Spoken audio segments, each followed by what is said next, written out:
markets have really been holding up. Let's bring in Gina Bolvin, who's president of Bolvin Wealth Management Group. Gina, thank you so much for joining us. Let's spend a beat on this consumer because it's been on their back that we have been really riding some of these gains. Well, that and artificial intelligence. How much of a crack are we seeing in the consumer? Good morning, and thank you for having me back. It's so nice to be here.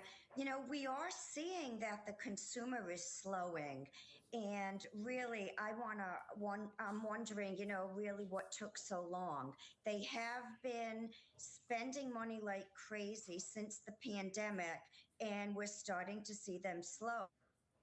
We saw that in terms of Walgreens come out today or slashing earnings estimates.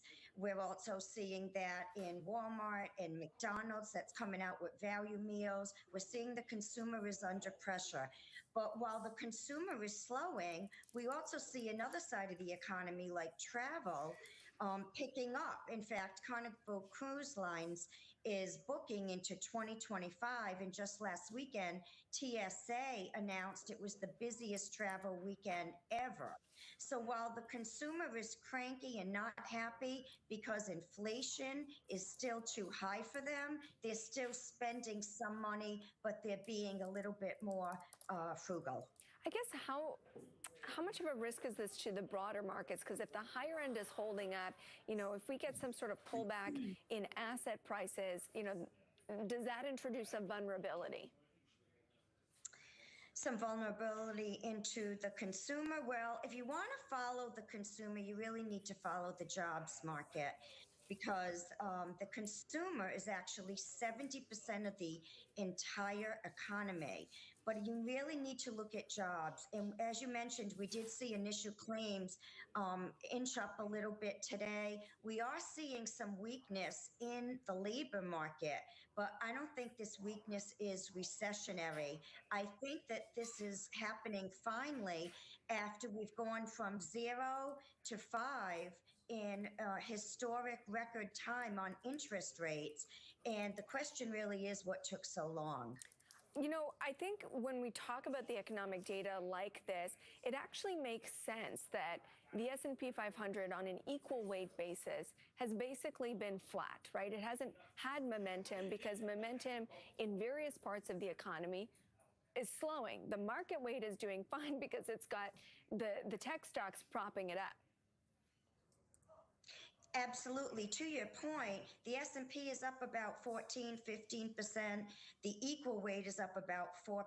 And you have the NASDAQ up, I think it's over 30%. I think it's a little bit concerning, right? We want to see more of a broader participation in the market. And we started to see that earlier in the year. Then we had that correction in April, and the market has moved up again, but it's similar to last year. It's driven mostly by tech stocks. And we do like tech stocks, but it might be time to take a breather. Take a breather and go where? Well, there might be a correction in tech, but, a lot of investors are used to this V-shaped recovery in technology and in the market, and we would be a buyer on any dip in the technology sector as well as anything else in the market. And one of the reasons why we would use any dip or correction as an opportunity is because we still see tremendous earnings growth.